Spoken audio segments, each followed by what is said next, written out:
Mbote Bandeko Balandia, c'est Stevie. Merci beaucoup de vous avoir nombré sur vos petits écrans pour suivre cette émission. Les gens ont un réel plaisir ya koyambela bino wabino mwana mboka oyo boyebi malamu mubundeli ya munene molobeli ya Congo butumo ya lala kate pona kolobela mboka ne Congo surtout na nzela ya media oyo boyebi malamu na nzela ya musika na Afrique du Sud na kata ya Johannesburg Joburg obebenga bango moko na kombo ya sans rival Pascal Bakole oyo azali mopaya te oyo pona ko présenter ye bino nyonso boyebi ye na yango na souci ya Congo na cadre ya émission na bino évangile selon moto na moto tolobaki non lelo photo ya mbaye pe pourquoi pas to betana no masolo ya Congo to funga ba chapitre selon ba journaliste selon ba panisango selon ba patriote selon ba combattant to kabora ensemble na ye to yamba ka bato mususu mais là pourquoi pas to yamba yepete pour tout sur la masolo ya Congo. Alors sans plus tarder tozo ke na lombango na kati Afrique du Sud et pa wapi wabiso ndeko molobeli ya Congo mo bundeli monene sans rival oyo alakisa biso ba bulletin de vote ya mayu ya oyo salamaka na 2011 na kati Afrique du Sud oyo to mona na ba action belé pour na Congo atika kate. Alors sans plus tarder toleka bongo na Afrique du Sud plus précisément na Joburg Johannesburg et pas yoapi ndeko azomi poto betane masolo.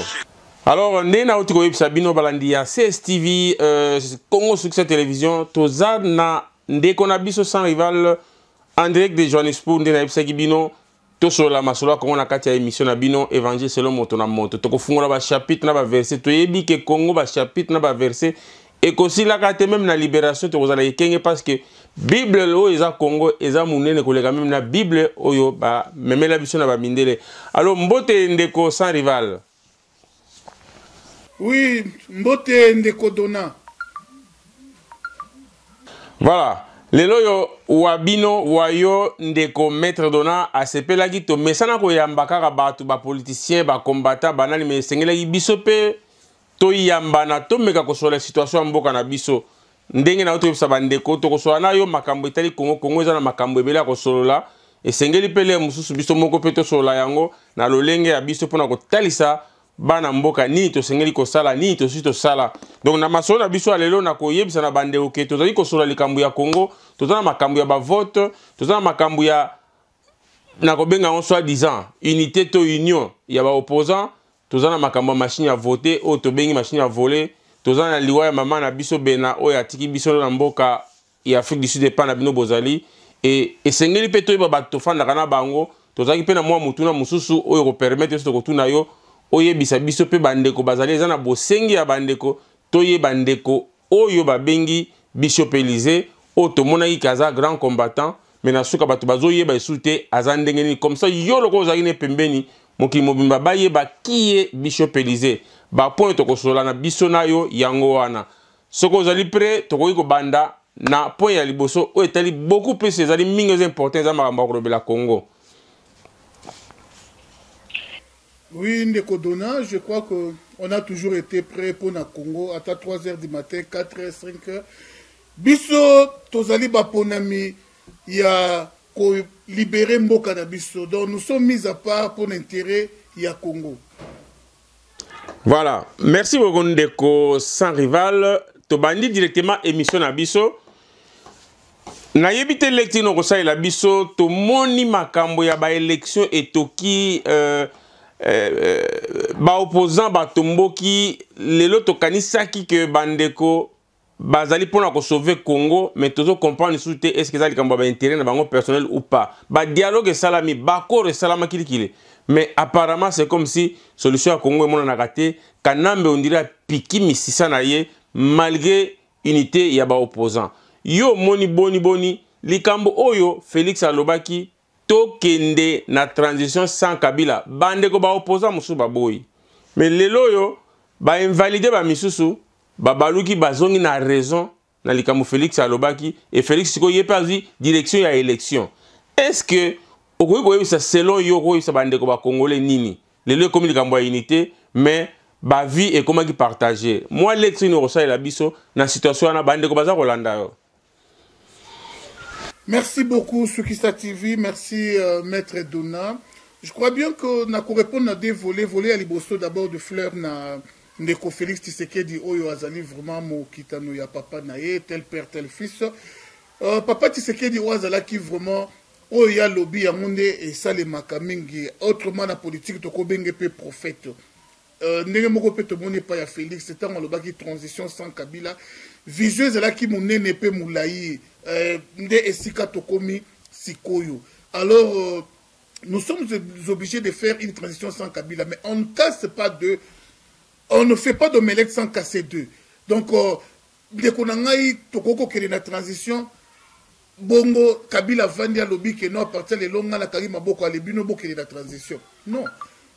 Première étape, ezali, ko yebana ko engager, l'action oyo et ko tinda Kabila nanu abimana mboka. Si manaye ko bimana mboka to ko tika bokonzi, ndeto kembala moko na transition. Mais Kabila étant toujours là na Congo, eza pratiquement difficile koutoute pour nangai mais eza impossible yaya croiser maboko à lobby, allez-y maintenant la transition sans moi. D'où il nous faut opposition nengezawana ba yebana kotie la biso calendrier ya baction o esengeli to sala ba programmer les biso baction o esengeli to sala pour na ko chasser Kabila afin que to passer la transition sans y. Parce que slogan oui c'est bien mais passons plus aux actes. Donc l'histoire se répète les autres le quoi tout ça n'attend union sacrée. N'attend union sacrée baction c'est là qui est belé. Mais contrairement n'attend on a mais les autres opposition sangani mais sangani sans action et sangani quand on a pas discours na triomphal ou bien à Sainte-Thérèse. Non, nous voulons vivre des actions. Congo ezali ya opposition bango mo côté mais Congo ezali ya peuple.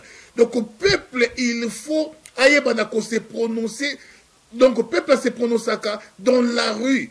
Alors esengeli opposition ba vraiment nako aider biso to kozela ka le 23 décembre nde to bandi baction et kokoma un peu mois tard il faut to banda yango si koyo. Donc opposition na biso basangana ndenge basangana ki ba yebana ko organiser ba action oyo esengeli pour chasser Kabila. Donc voilà tout ce que je peux faire comme lecture na temps oyo tokomeli. Alors baction pe pour na ko chasser Kabila.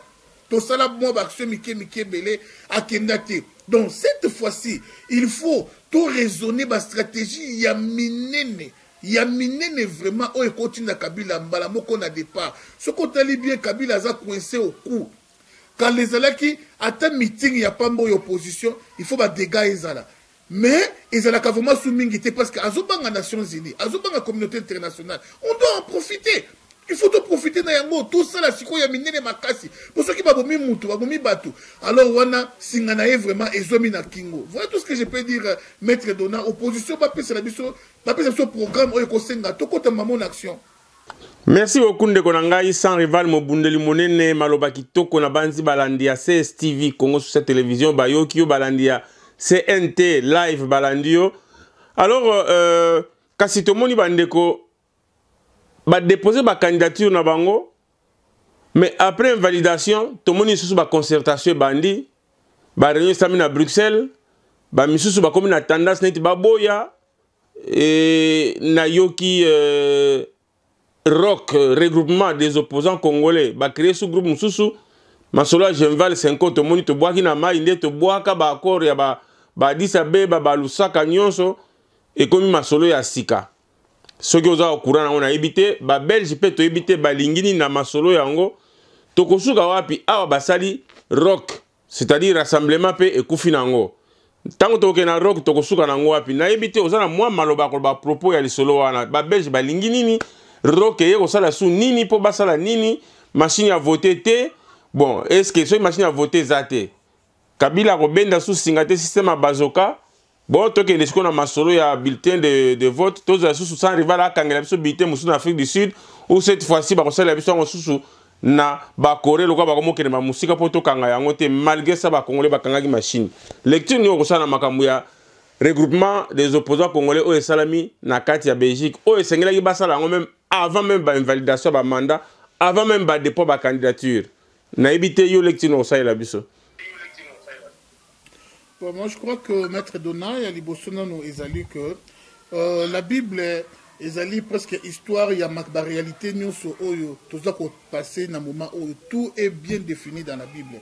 Jésus-Christ oyo azalaki mosantu oyo aponaki pe bato oyo bazalaki pembeni na ye mutu akozala pembeni ya Jésus eza mutu aza censé pe azala mosantu. Mais tout le monde na pembeni ya Jésus, il y avait 12 apôtres. Mais dans 12 apôtres wana il y avait un Judas.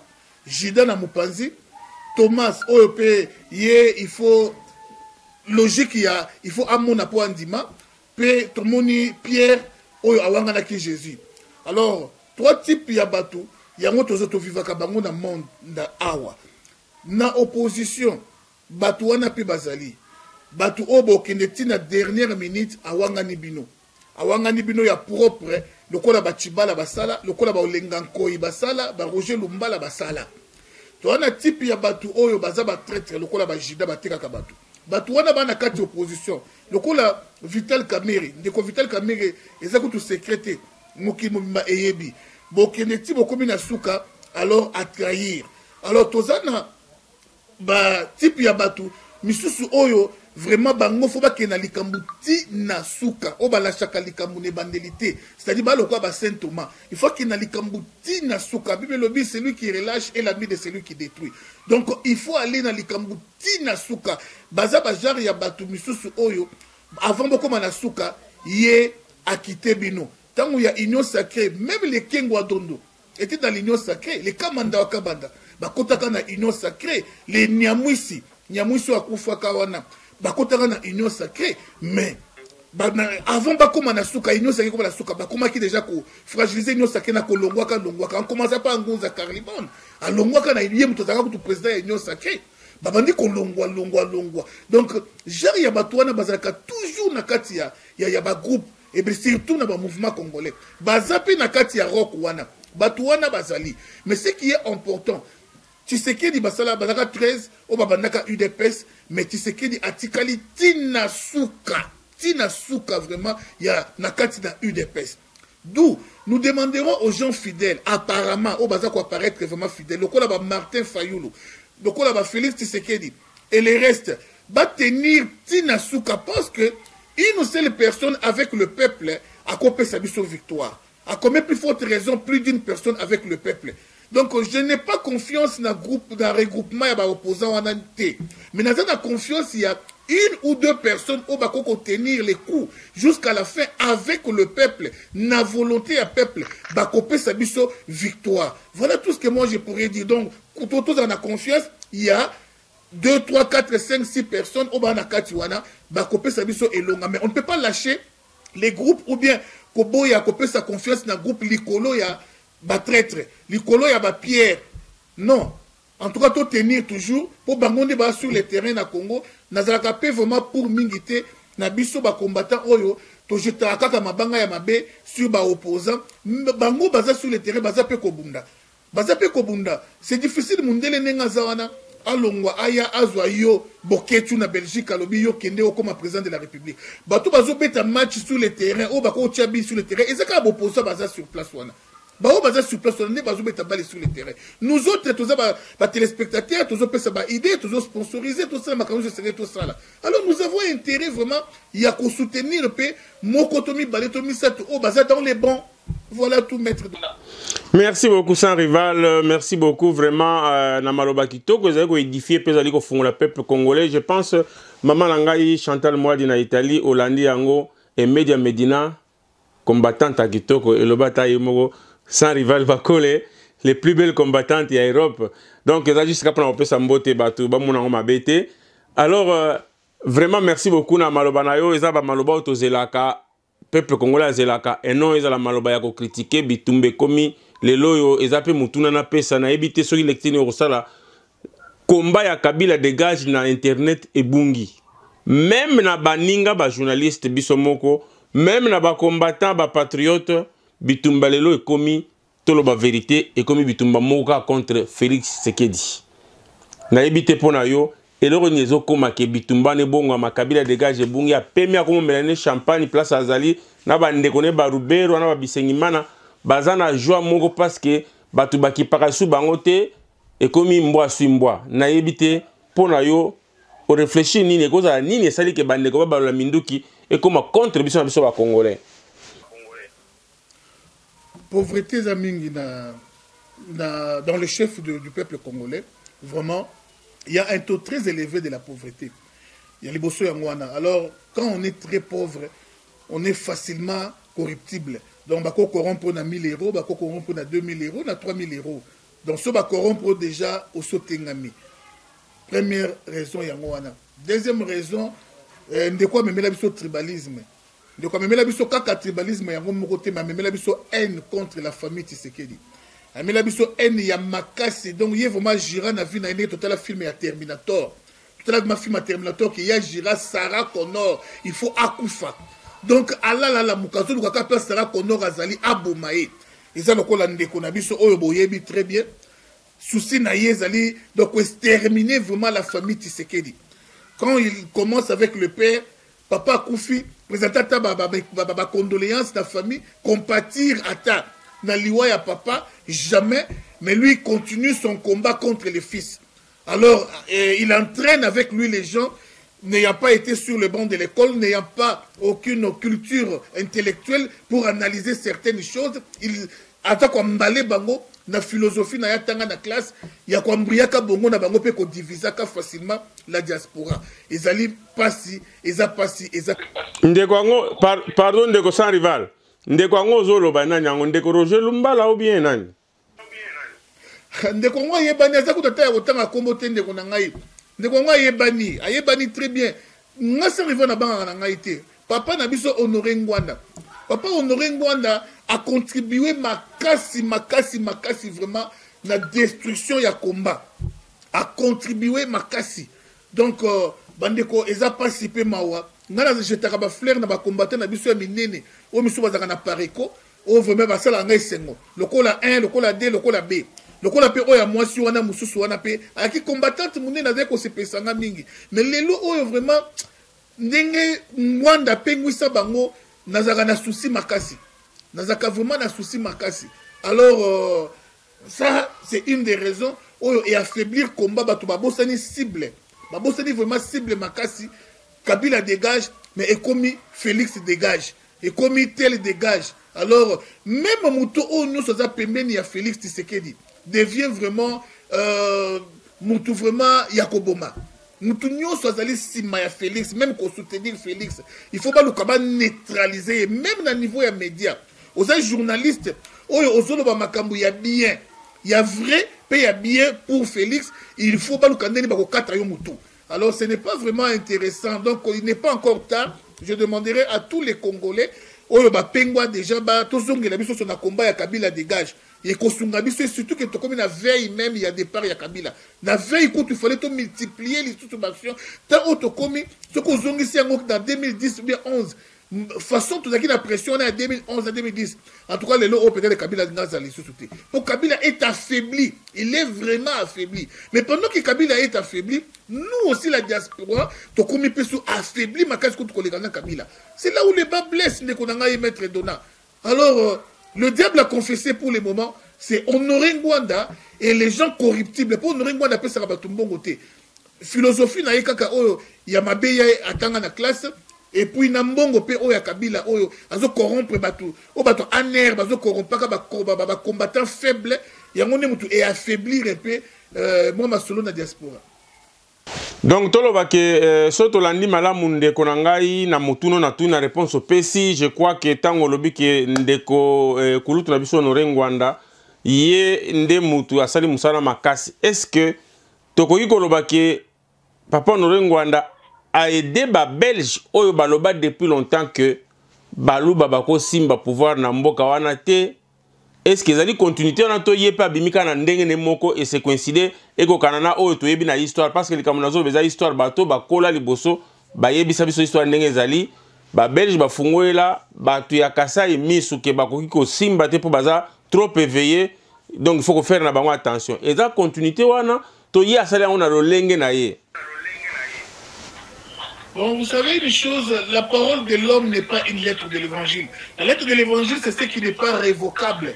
Donc, Moutou Akokoloba, Maloba Naeza ya Nzambe te. Nzambe a confondé batu nyonso oyo babima lokola baluka kozwa place na ye neti Mobutu aloba de mon vivant on ne m'appellera jamais ex-président. Mais ça m'a mis à niveau ex-président. Il n'y aura pas plus d'un parti politique. Il est vivant, comme il n'y a plus d'un parti politique. Donc Nzambe dans la Kajalou Makasi n'a pas tout la place na ye. Donc ils sont la Belge, ils sont l'Américain, ils sont le monde entier pour les Sangani. Et le Bilikambo, Dieu est capable de renverser les Kambo parce que Balou Baba Zapé, Bana Yazambe, Balou Baba Zapé créature Yazambe. Alors, les Belges ne sont pas les seuls décideurs dans la Mabélé Awa. Et c'était sur base de quoi les Belges Baloba qui Yamou. Est-ce que la Sananaki n'a pas décidé pour décider où tu as décidé à Kokabo l'Afrique. Tel beau pays est souverain. Basolola qui va monyoso. Balobi que non, peuple et Abalou va couper ça dans mon pouvoir. Non, ça c'est faux, vraiment, et archi faux. Alors, papa Honoré Ngwanda, problème na yena Yaliboso, c'est la famille. C'est la famille Tshisekedi. Alors, le coup la famille Tshisekedi base à la Congo. C'est-à-dire l'ingaka il n'a plus dans Congo. Alors il y en a Congo. Mais le coup la famille Tshisekedi c'est là Balouba. Les Balouba Batomba vraiment victime à casse na ba angle nyoso. Alors, Makamwana et Banda peut pas honorer Ngwanda. Et c'est donc que Banda depuis Mobutu Yemoko vivant, il y a Boma Moulouba Tika Nyoka. Moi j'ai toujours été contre ça. Et ça dit que pour Nazam Kolobo, naïf vraiment, mon père avait 8 femmes. Alors on a 4 8 femmes naïe, baby Kolo presque belé Zalaki Nango.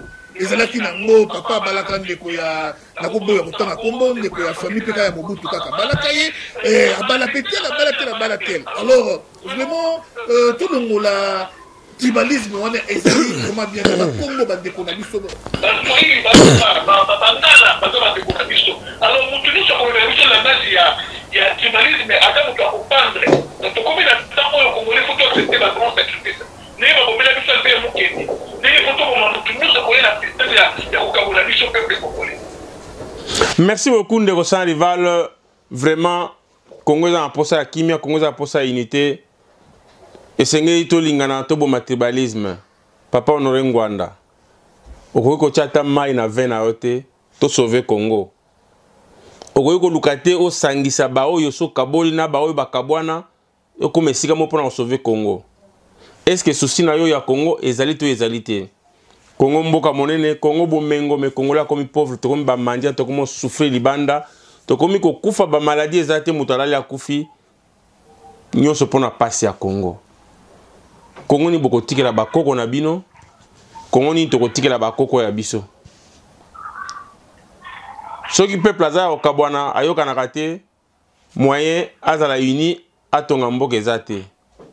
Toko tombe na histoire ya Bible, Tour de Babel, langage ekeseni. Oya sengi brick, alobi afingi ngai, oya sengi mai, bapesi eloko mususu. Est-ce que tozo kende api? Encore une fois j'interpelle bakulutu na biso so akala bakabola Congo, bakabola ba Congolais. Il est grand temps pour Nzambe pe alimbi sabino. Alors tozongi na ndeko na biso Sans Rival na Djobour ndeko toto kende toujours na mituna na biso oyo bandeko sengeli basala to kesiko tozonga na makambo élection parce que sengeli to lobela beaucoup plus mboka.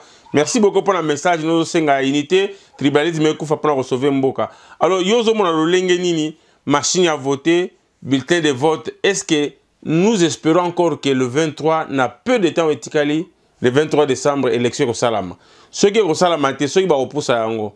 Est-ce que Yozo Mona Kabila va continuer toujours la machine à voter?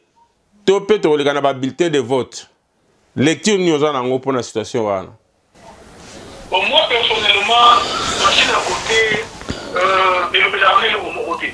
Le Bélarné vraiment est au côté parce qu'il y a encore un instrument et mon ami dans qui est notre chéri, il a fait au combattre. Le chéri est commis vraiment assez ouvert. Alors, par exemple, on a qu'on le Bélarné est au côté. Mais le côté de Bélarné est au côté. C'est-à-dire que Kabila ne peut pas organiser les outils. Parce qu'on a 2006, Kabila a tellement triché. J'ai pu me m'attaquer dans Mandouki. Avec la Mandouki, ma triché dans la faux, dans l'équipe à faux, machine à voter de la cité. En 2011, tant que triché, a triché, le monde a fait une monnaie qui est haut et de la haute, mais je vais vous dire, Batali Bosso, sans les voix, pourquoi naï moko 2, 3, 4 personnes, c'est naï moko parce que nous participons à l'histoire. On a nous comment à l'aéroport, nous avons les capacités des voix. on a victime des fautes. Alors, pour qu'il y ait 2 semaines avant les élections. Alors, on a et l'équipe machine à voter. Machine ou pas machine, ça fait 14 manifestations à empêcher.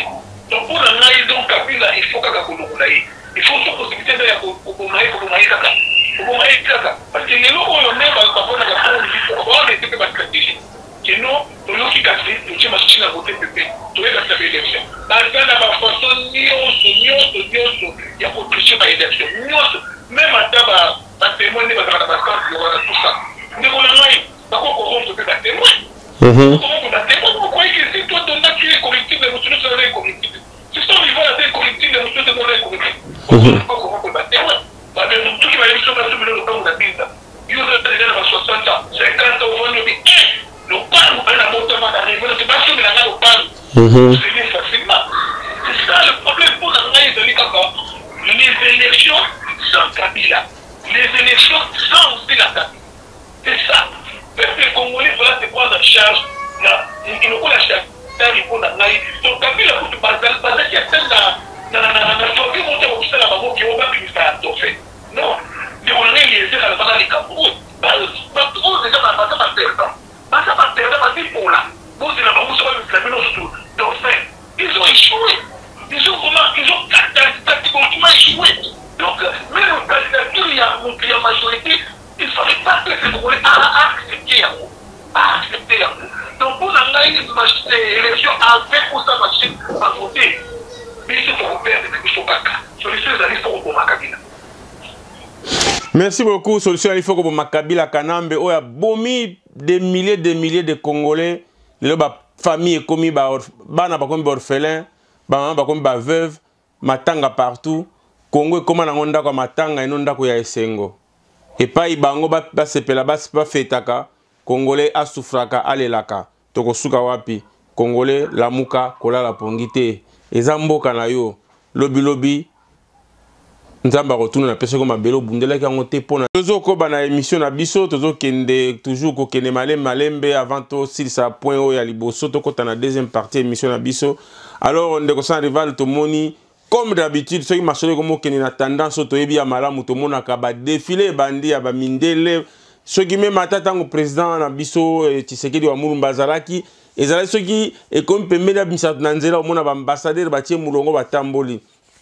Lelo même chose na Fachi masolezo ke na tendance to monde zo kende to monde se komi moi maquillage komi oh ba belge ba koti na masolo ngo lisusu e komi ba to Monisco ba ya soki ya oni ba ya to ebite soki Monisco soki oni confusion na kati ya mboka Congo ba ye po ba est-ce que ça est nécessaire pour bazo décision ka ke machine za te fu ba ya na Congo et lelo ba ye makamuni ba ye le biso bazo mema biso wapi to yebite mission ngo bayela ki esuki boni soki ozoki mwa likambo na sens wana oza na information na présence ya ba expert ya oni na Congo pona machine ya voter bana mboka bazo ka soki olandaki masolo na bango malamu. Moi je crois que je n'ai jamais été pour l'ingérence de la communauté internationale dans masolo ya Congo. Parce que pour moi na biso Lumumba qui était un nationaliste, la Bouma Lumumba. La Moutounou se voit la pour l'intérêt à peuple. En tout cas, pour la Baro, c'est vraiment un diable à confisquer. Voilà, ce qui est l'eau qui est arrivé, qui a solo Balébi Kabila. Mais Balébi Kabila pour remplacer notre Kabila. Balébi Kabila, c'est pour remplacer notre peuple. Non. Donc, ingérence, c'est vraiment le camion sur la Congo et reste de la défaveur dans les choses. Et ça, qui va dépasser. On peut prendre un seul qui s'est fait. Il y a vraiment la forme, mais toujours la Kabila. Ça sera la continuité de la Kabylie. C'est moi, je suis contre le PS, mais je dis la vérité. Tout le monde aussi donna, mais c'est donna de Motawana. Il y a vraiment dans la forme, il y a Kabila. Il faut 600% y revenir à peuple congolais, puis nous, on a 5%. Kabila paye dans la balance, on a 5%. Il y a eu la Kabila chargée d'amis. Ça va mener la logique, il faut exterminer le peuple congolais. Il faut exterminer le peuple congolais. Alors, oui, alors. Oui. Les colonies donnent la logique il faut exterminer le peuple congolais pour remplacer Babouna Barouaté. Ce qu'on question est bon gâté. Je peux accepter pour continuer dans le chiffre de la c'est quoi la différence que vous avez entre eux et la Kabila? Exact. La communauté internationale va réagir par rapport à ce qui proposé par action. C'est-à-dire, le peuple congolais descend dans la rue, par au milieu 30, par au milieu 100, par au milieu 200, la communauté internationale est intervenue. Mais comment on tue les peuples congolais? On doit se débarrasser des criminels. Là, ça va. Là, ça va. Mais si ce peuple congolais se voit dans le cas de maman naïf, pour toutes les gens, la communauté internationale va dans la place d'Abisso. Alors là, je ne suis pas pour. Je ne suis pas pour. Oui, merci beaucoup, Ndeko Sans Rival. Merci beaucoup. Naza Koyebi Sana Bato, Bakoti na retard, Toza Bongo, en direct à Johannesburg, Ndeko Sans Rival, Bako Leo Boyebi, Mobunde Mone na Mboka, Oya Lala Kate Pona Kolobela Mboka na ye, Oya Kangela Biso bulletin de vote na aéroport à Johannesburg na 2011. Tolobaki le photo sur la Masolo à Congo na émission na bino évangile selon moto na moto. Pour aye bisabiso pe na ndenge na ye boni boni azomona Masolo ne toza okende na yango. Alors Ndeko Sans Rival pona ko kanga siko partout ya liboso ya émission na biso na lingi nanu bato baza ko se plaindre pour na biso bato ya média otolobela Congo bien ko to ko lobela ngwawa mais ipa emonani na diaspora e komi trop surtout na diaspora ndenge tolobaki na ba journaliste to komi na médiocrité ya makasi organo et c'est monana ki bato bakomi ko banga ngo surtout biso na poto ezaki moi média mais apparemment to ebite so ba somi pe média ngo na média et baluki comme le langage moko na pouvoir en place. Yo en tant que mobundela mboko za pe na kati ya média. Tozulu kaka juste conseil nini ko websa na bandeko ya média pour bandeko baza ko lela mingi to ba téléphone leo nyonso ba kotangelo ba kombo batu mutu tel bo pesa nanu ba conseil. Awa na profiter na occasion na yambio muninga na ngande ko nanga conseil no ko pesa na bandeko ya média na situation oyo.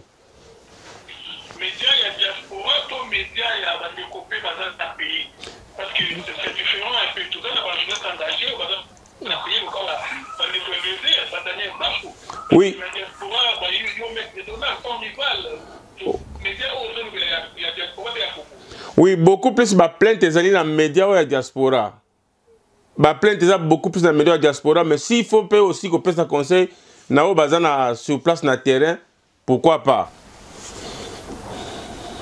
Bon, on dit que pour un pouvoir, il faut mieux banane parce que dans le monde où il y a des médias, ils ont la batubélé, puis ils ont sorti à mécaniser pour y couler. Pour y battre parce que les bénévoles sont vraiment les médias, puis ça c'est un. Deuxième chose, dans le monde où on a vu des tarias, c'est tout.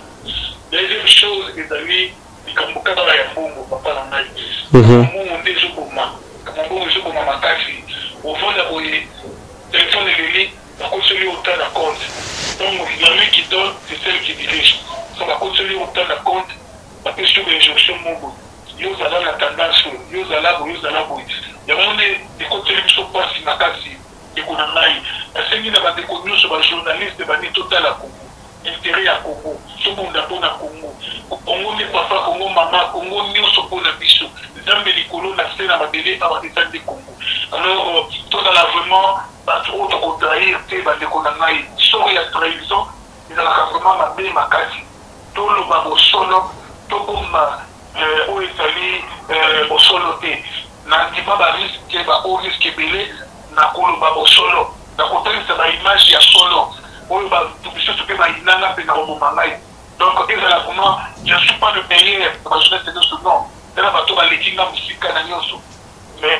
où est l'intégrité,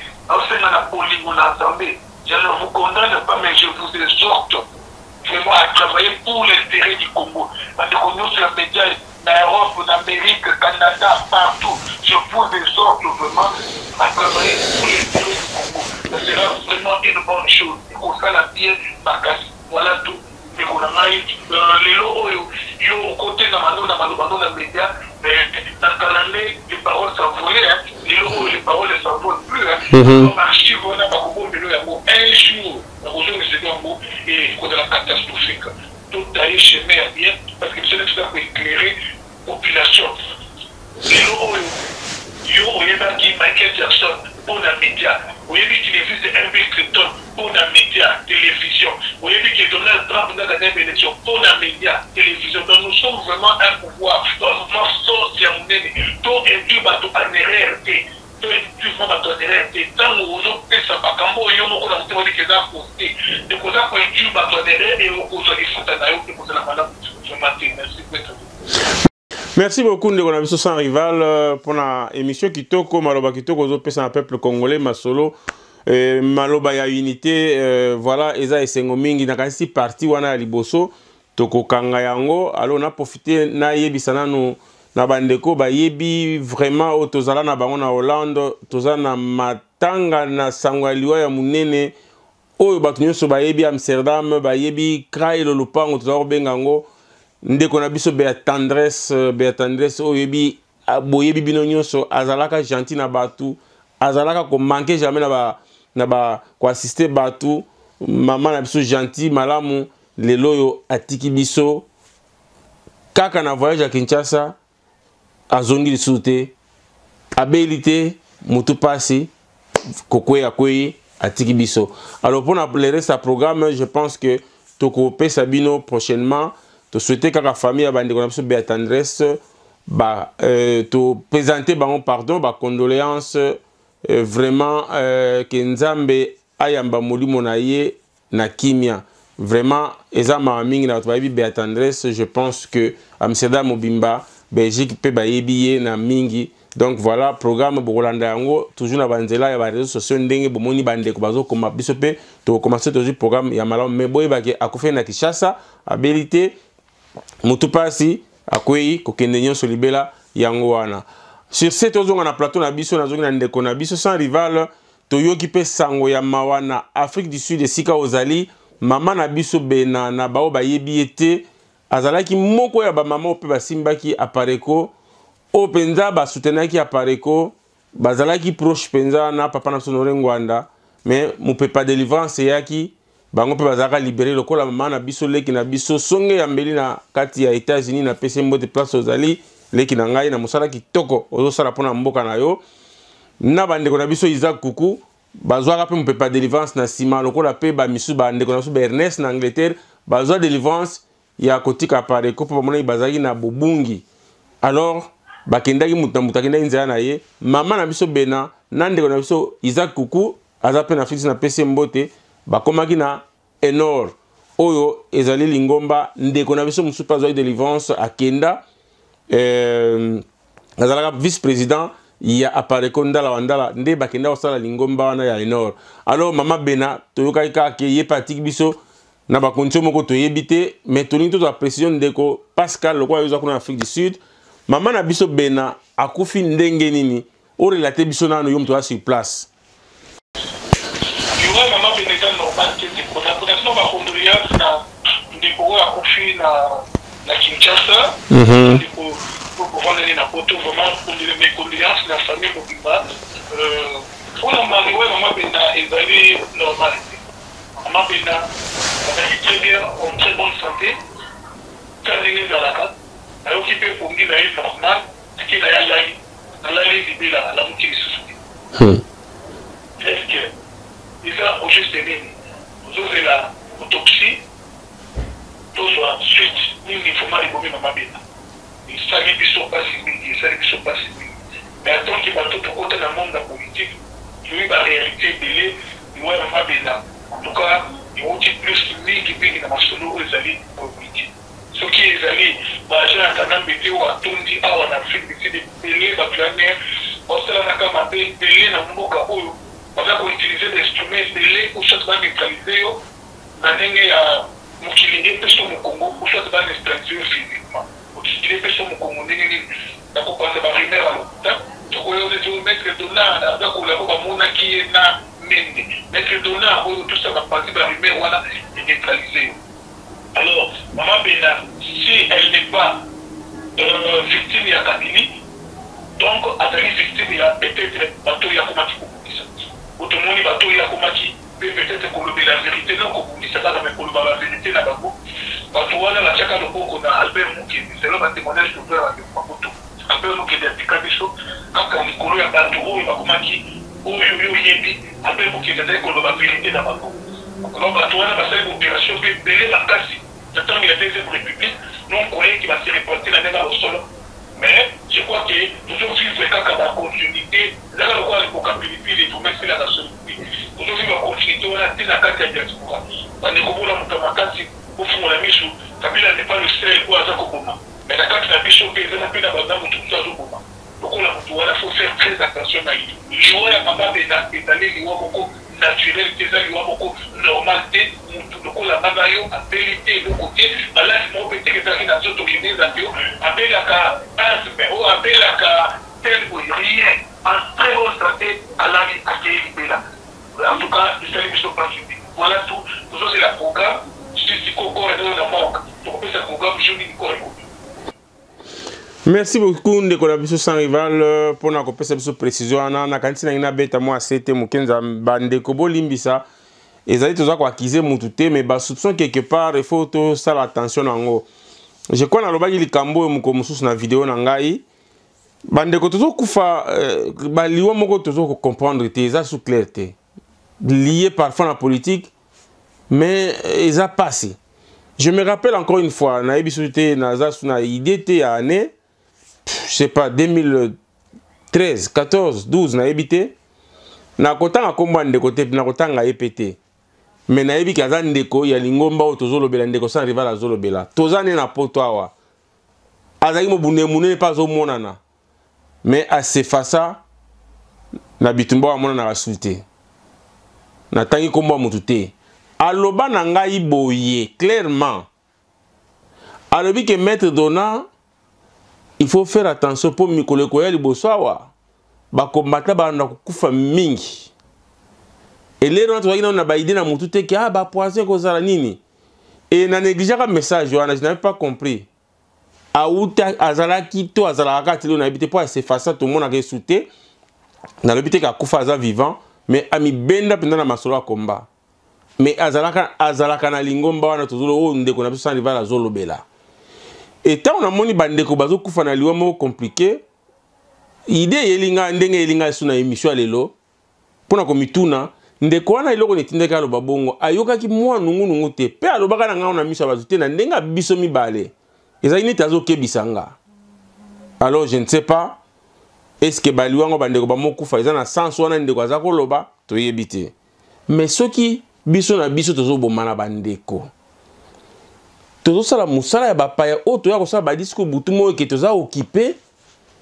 soki maître Dona bien toza occupé toza infiltré et comme bitumba tozo sala musala nini eza kindoki eza nini est-ce que bato ba sala musala na ko éliminer physiquement bandeko na bango vraiment ce sont de vrais Congolais ou pas. Deuxième chose, il y a bête sur le CT. Ndeko sa va le ka moko bandeko yo bakabili bazana façon na bango soit basali yo manœuvre ba bungi c'est pour ba yo kayote soko lo bakani to lo baka mingi boye soit okufa. Ezana maman moko na yambaki dernièrement boyebi. Azape beaucoup attaché na côté ya ndeko na biso wana. Na poser une question en dehors de l'émission. Gabi, comment expliquer Batunyoso quand on a laboratoire na bino bobimisa bonka ba collabo. Tout le monde est collabo. Ngana solana yo na collabo. Ndeko na yebisanga te. Soki yo za collabo mbele na sina yebisa yo ke oza collabo. Mais eloko sala ke ba benga bino ba collabo eza nini? Système à pouvoir en place sala kanini? Ba utiliser mutu na mbongo. Aya proposé à mettre donatika ko sala ka boyti ko sala botala mbongo yango. Soki ka o salere ro boy ye fois que ne vite fait na média ou bien ba itinda batu na bango ba bimiso collabo pourtant yo ko dénoncer ye bandi mo souté pour basi ba bimiso collabo. Mais tout ça na intérêt ya mupaya. Mu colonie to kozwa conscience. Na lobaka na bino to na ko continuer ko loba boko tubela. To ko tubelaka. Nazoye bisa susu na ndeko atunanga tango loba botu loba banani na loba kana ba politicien ba journaliste compatriote ce patriote na ba patriote bango moko na ba politicien que ça soit opposant que ça soit majorité boko tubela.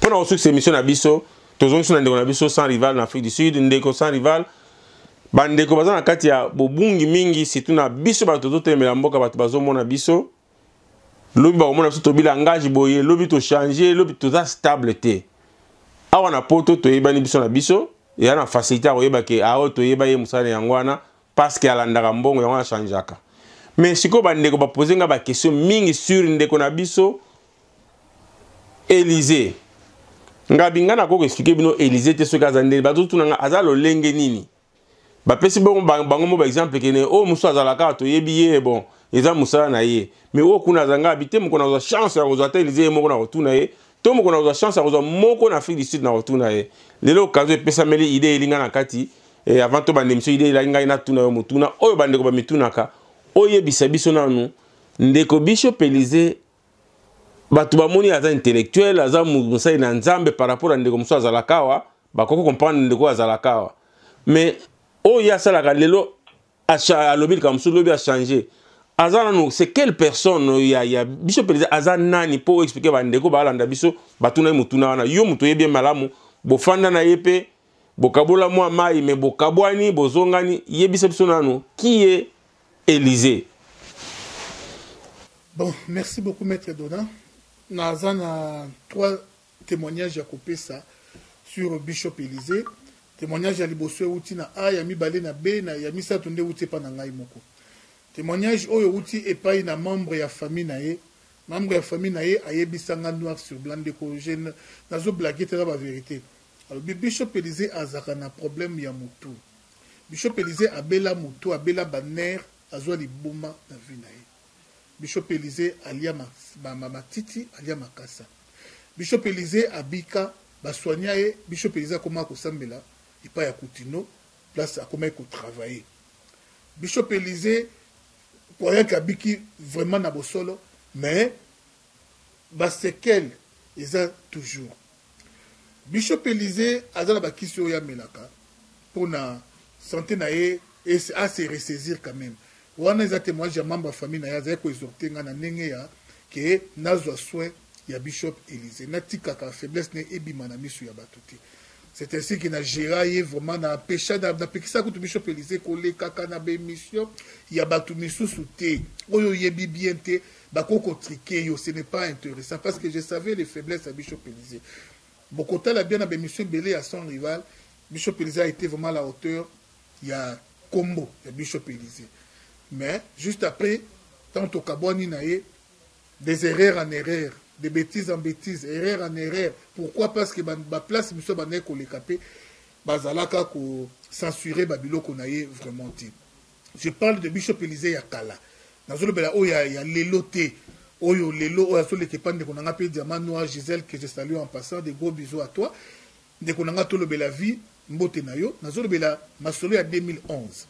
Alors, témoignage ya famille ya ngwana esinga ki abelaka mutu azana problème ya baner donc aza mutu yo jamais batu pe ya famille ba ko vanda ba yoka pe point de vue jamais donc c'est un homme mis à part ninga zalaka na bible ba lépré ba otcha bango mupanzi ya société donc famille na ye vraiment ba tchaye mupanzi ya société ba yoka kayete parce que aza mutu ya baner. Deuxième témoignage, on a vu Anderson Congo, le commandant Anderson, il est très bien. Avant, on a émission tout ça qui dernièrement, il s'est appuyé à des fois, on n'a pas le belaka trop, mais à des pasteurs. Que Bishop Élysée a la misala mabi. On a le témoignage d'Anderson, il y a Azana misala ya mabi. Sorcellerie, Azana misala ya mabi. On va passer une émission, il y a Panza. Partout il est, il faut à Panza. On a témoignage du commandant Anderson. Témoignage où yanga moko personnellement, j'ai na banabo mona nangati na kola na vivre na moto le kola Bishop Élysée. C'est un homme très insupportable, je vous dis, très insupportable. Tu ne peux pas croire.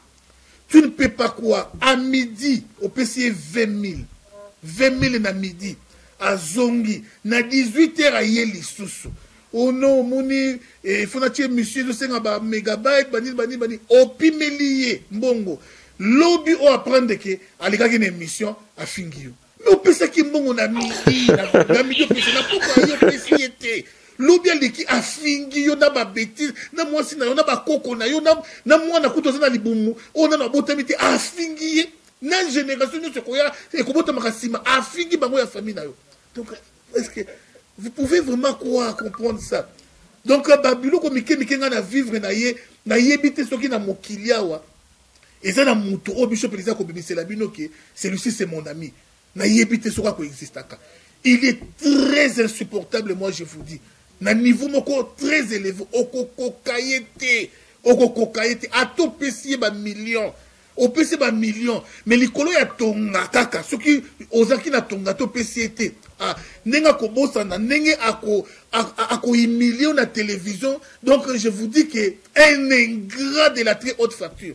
À ça niveau ingratitude kolekana Satan. Donc eza moi pas c'est ce que nga na ye ko vivre na Bishop Elisa pembeni na ngai. Donc pas si mingi moi je t'ai arrêté. Premier conflit aux années na bakanginga na Bishop Elisa bossa ne combat boy mais soki mpepe ya kokanga meye bakanga yete bakanga sans rival. Beaucoup vont aller boye mais y jamais ba otie loboko. C'est toujours sans rival. Ba yebi sanga pande ko ngai journaliste mo mboka oyo ke mutu wana za mutu aner. Mutu aner mais ngana vivre na ye na moni ata sekel mo côté aner et pas Bishop Elisa. Na mona ça je vous dis franchement, je ne mâche pas les mots parce que na lo bananga vérité. Na mona sekel mo te aner et pas na ye mais mutu moko journaliste moko awa kana fille de scène oyo à l'époque tout ça qui na polémique makasi na ye ayem sanga ke azali mutu ya aner. Mais alors chaque fois qu'il y a arrestation, il y a parce que j'étais le premier combattant depuis l'histoire à combattre Banana Mboko à inaugurer prison. C'était sans rival. Nakangami. Ne comment Angola tindelinga $1500 pour na couper sa avocat. Mbongo kenda azui allié. Batune boyo na futia mondako. Mais batindi mbongo pour na sans rival pour na azo avocat. Mais allié na ya kolia. Ne comment on a Suisse atinda kimbongo wana naze na prison tant on a biminde bakomo benga atindi $1000 bakomo na yebi na ngate allez na Suisse ou Suède tant première arrestation et quoi na maboko na ye ali mbongo donc mbongo nyonso o ekoya parce que yenda yebanaki na après son rival tant bakangaki ngai ba combattant musuba ya awa vraiment ba yebaki bango bien te nyonso muto ali mais ton ami de tous les jours auto tozali na tongo na midi na poko na butu mais moi je vous dis que makambo yi asalanga il faut zala kaka mutu na nzambe ozala kaka chrétien pour vivre na ye mais nazaka mutema munene je continue toujours ya koyeba na ko supporter maître donna il faut zala Yesu pour au vendre 2 ans 3 ans 4 ans na Bishop Elisa bozo na ye problème te un homme très insupportable donc azaka na camarade pour éteindre de côté to bi apopola yo akopopola yo o regretter pe vie na yo mo regretter manière oyo na moni la fingela mama olangi ndeko esalanga passe ko kwarte mais moi si je vous avoue que non na bolingo mama azala nango ne fils que pour la ba unité Bishop Elisa zo ba 20 000 et pas maman olangi il y a une fois de konanga 20 000 2 3 4 fois et pas ya maman olangi alors apesi yo 20 000 pour la unité na ndenge ka ya bolingo kaka ya matolo ndenge zalaka et alors lobi nango lisusu papa olangi akufi bopesa nga mbongo soki bopinga mbongo te na koloba ke tel na bomiye tel bonda lié mais comprenez vous-même mais pourquoi ça ndeko na ngai mbongo epesa makite allez mbamoko banda kofinga mama olangi je n'ai pas pu supporter ça maître donna na koka ko pesa témoignage wana tina suka te po pas c'est ça la mutema. Merci beaucoup. Je crois bandeko ba comprendre o nyonso ba mituna ka pona Bishop Elisa to pe ba yo kakayeti na suka pe bazo croire témoignage yango wana Bishop to ka na musika mais esengela to vrai témoignage na proche na ye et proche azalaki na ye beaucoup ezaki sans rival to za komona ba on bilili et ye pe na tour na ye azwaki ba témoignage et pas ba famille et pas bandeko mususu. Donc c'est pour dire que ceux qui ont moyen de changer, bon comprendre les séquelles, il y a Owana. Alors qu'est-ce qu'il faut faire? Tu peux rejeter, mais il faut faire attention à Malobo Azobimisa. Botala on a le lenge et belé, on a le baka évangile sur le moto na moto. Donc les allées évangile, nando qui na moto aliboma, na moto juste à partager, mais selon yé. Alors, je pense que ndeko na biso sengeli pe to sambele makasi pour te nzamba sungaye a retrouver ba capacité mentale ne nyonso. To fingiete mais za ko senga ka bandeko botika na ba prière. Je pense que tout le monde a pu faire une vidéo parce que ndenge ba pesi biso témoignage ne aza capable ya ça nyonso et surtout na batu nazo condamner beaucoup plus bandeko baza ko utiliser ye. Batu musu baso comprendre que na combat oyo intel soko utiliser ye c'est fini. Oyo soko pesi moi quelque chose pour utiliser ye ba comment ko utiliser bango. Loko ba comprendre que faiblesse na bango za mbongo. Loko ba ope baza na mbongo ba comprendre que faiblesse na bango ezali insuffisance moko intellectuelle. Alors, tous les Gananzela, pour tout déstabiliser diaspora, tout déstabiliser combat, oyo ba vrai combattant bazaro bunda. Donc voilà, ils ont eu plaisir que nous sans rival Nanzela à Singapour la première fois dans Katia CSTV. Ils ont plaisir mingi en tout cas. Vous s'abonnez beaucoup plus na chaîne Nabino CNT live ya Pasteur Bakole. Oyo après ça Nabino basango ya solo vous s'abonner, vous aimer, vous partager un peu ma vidéo na ye. Ndenge bosala kaya batu nyonso bolinga bo partager po batie papi mboma wana tala mino ebimitala ba partage tala ba téléphone mais ceux ali kambu ya sani va la beti lisolo mboka mettre na beti lisolo mboka partage za la kati nini ba mamla ba politique wana kasi politique ndesala ke po bokende ko talaka ba biloko bozo tala wana vraiment merci beaucoup ndeko na sans rival et pour na kosugisa je pense que bisope na média bitumba nezoko ba toujours na kanisi bomona mettre dona alela ki lela kiawa ba vu na ngai na YouTube ba sala yango soki manœuvre nini ata botalinga 100 000 ba ko lakisa bino ka ke botalinga 20 000 mais botalinga ebele na kasaki ba tumso ka sena zo kosa mais lelo yo bomoni réaction ba ndeko ebele ba ndeko Mike Mulowai ba toucher voir même ndeko na biso Cyprien Wechi akomi ko mona ka 30 vues je pense ndeko sans rival yo nanu ba toucher ote on dirait Maître Dona n'a auto tombé victime dans Leli. Dans Leli, vraiment, sans rival, les alliés, autre vidéo n'a tongo 2 heures plus tard, peut-être 2000, 3000, 4000, 5000 views. Lobi Okuna, n'en parlons même pas. Mais comme autre vidéo, tali vraiment journée, les qui ont dit maté, ce qu'ils ont yoto yoté. Ils ont yoto yoté. Dans Leli, dans Luki, bah, espère nyonso, ya, ma sur Internet. Tiens, enfin, on conclure qu'il y a une main noire. Ils ont derrière ça et comme ils corrompent même na batu ya YouTube. Nenge ba bloquer qui nini ya ndekonanga Jano Kabuya, nenge ba bloquer Roseline le peuple d'abord ba Facebook na et tout donc ba koti vraiment na ba combo ya batu ba pesi pour ba bundisa biso. Maître Dona na za victime peut-être que yo au sala 100 000 ba réduire au niveau à 20 000. Mais ngai peut-être dans ça 100 000 ba réduire quand il a niveau à 1000. Na biso j'ai fait ça Maître Dona. Yango na changer bango système. Mieux vous ba live, mieux vous que ça ba système sous pour na ba longa bisoté. Mais na yebi, mais noir oza sima ya ba YouTube pour la ko bloquer. Ça ne dit pas que on ne nous voit plus non. Bazo mona na bango ba to bazo kota na ba vidéo. Mais baza sikoko, et le système bazo ngai kutu nazo peso maloba suka ngai kutu ba longwe na ba nombre de vues ba ke ko bloquer ngai ba moi ba centime ba pesa ka biso ko sunga biso to somba ta ba carte. Donc ngai na ko ko zo ata iloko moko ya YouTube te. Donc voilà, mais on remarque quand on a quatre habitudes à tolobela ramboka, batu musu baza touché te. Eza mituna to mituna. Pourquoi bango baza touché te? Pourquoi na kotange la bino batu baza touché? Batu chaki liboso na no Eliezer. Après Eliezer, je crois, ezala ki ngai hein, na ibisute, mais nata nga peut-être en pêle-mêle. Jano Kabuya ba touché ye, ngai ba touché nga, Mike Mulowai ba touché ye, na mona ki leki na biso Katala ba touché ye. Et dernièrement, Papi Gen a benga ba touché, John Image ba touché, ndeko na biso ya Congo Popola ba touché, déjà 8 hein. Peut-être na cause na bossa ni misusu donc ba touché biso na évité pour quelle raison ba touché biso ngai ba longoli même monétisation na katane mais na ebisa ki bango boye. Vomi ba kanga YouTube so ba kangite. So ki 20 personnes batalinga, 20 personnes ba obetela 20 personnes musu masolo. 20 ans, 20 personnes. Donc, batu bakoyi baka makambo Congo. Toko lembaka kolobela Congo te tina suka. Voilà na peso maloba suka to clôturer mission na biso. Ndeko na ngai comment on a nudité à batu na Facebook, c'est du pire envoûtement. Oyo ba sataniste baza ko organiser yango pour na ko affaiblir combat makasi. Cette histoire de Papi Mboma, bande ko na nga na zo senga bino boza paka yango. Ce qui est et arrivé que les lots au babimisi nudité il y a des komoko ya télévision please bo zapper yango botala ngote il y a des mains noires derrière ça bayebi ndeni bazo récupérer bateau na ndenge ya envoûtement.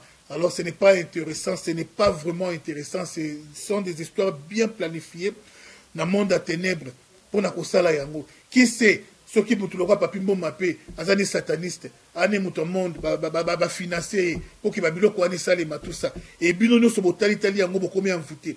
Yango zomona même combat yango na 2010-11 niveau ya détermination to alaka nango mais to komi na veille o to komi sikabila tina porta kende mais ba to azo lemba lemba ba o lemba lemba boye ba pété bazo travailler biso physiquement na ndenge to lobby ko utiliser ba to lokola ba tel pour na tribalisme et puis ko corrompre ba tout mais spirituellement puis bazo travailler biso baza très avancé na franc-maçonnerie ces gens là les kabila ces amis francs-maçons tout baza très avancé dans le monde des ténèbres alors baza ko envoûter pe ba tout oyo baza ba âme faible alors tout éviter ceux qui m'ont soutenu, ceux qui grâce Mizi, Karine Mokonzi, Tebo, a exposé milité na ekota la tête. Et puis nous avons interdire avec dernière énergie, ndeko ozami nanga na WhatsApp, na Facebook, kotine de langa ba image pornographique te. Kotine de langa ba image pornographique te de peur que Nzambe, le boko Nzambe et simba yo. Alors vraiment, tous à la vraiment vigilant. Comme dernier message des alliés. Je demanderai à tous les amis africains, les Congolais, nous avons toujours été hospitaliers vis-à-vis de vous. Dans notre pays, on a eu à recevoir des Angolais, on a été très hospitaliers à leurs égards, nous avons eu à recevoir les Congolais d'en face.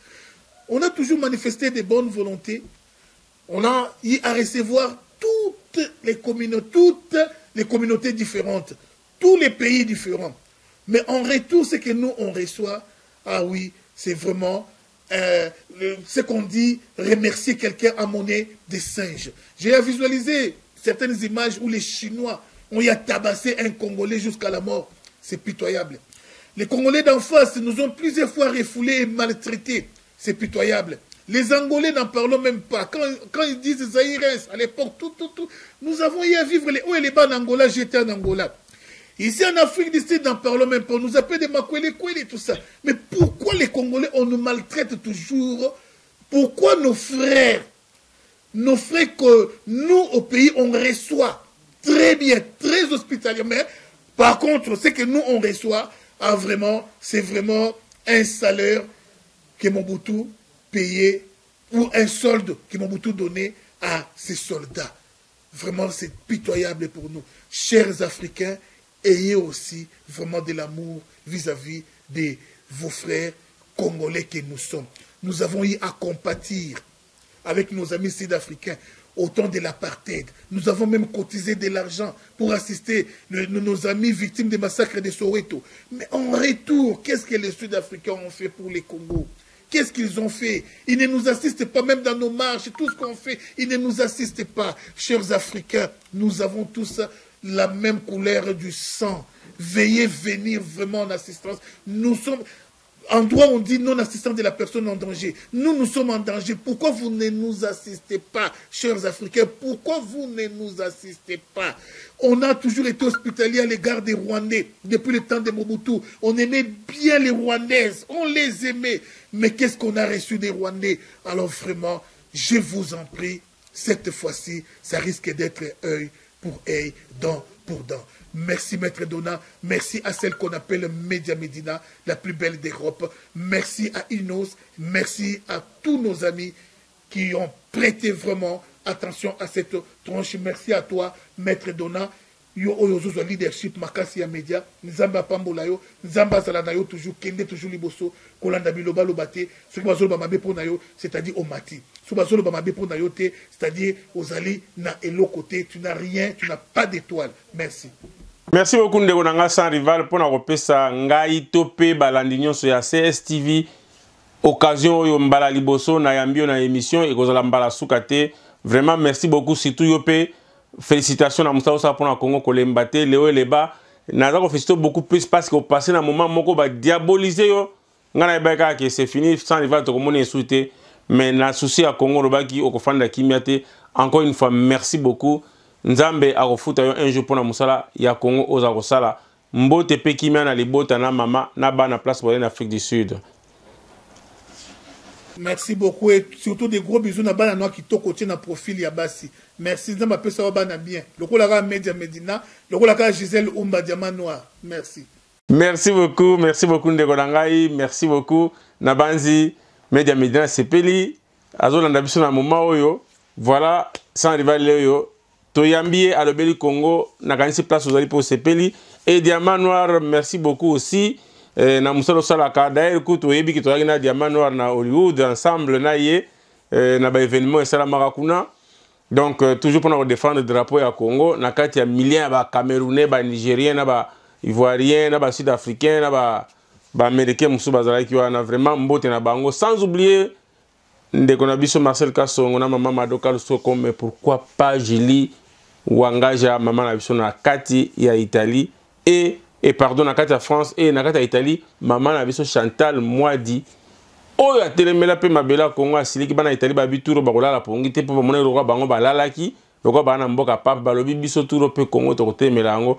Merci beaucoup na bango, merci beaucoup na Boris Bopema, merci beaucoup na Kenzo Mukendi, pourquoi pas aussi na JBK Musique na batu balinga biso sans oublier maman na ngai Élisée Dicheme na Eddie Dicheme na famille Dicheme Mobimba. Merci beaucoup na pasteur Kabiandopo, merci beaucoup na pasteur Léon na Katia Michigan na kanisi kalamingi te tokomona nde to solaki et pourquoi pas aussi à Kasongo Changa na Katia Arizona. Qu'est-ce que ça vous dit? C'est pas au revoir et à la prochaine. Merci, ciao ciao.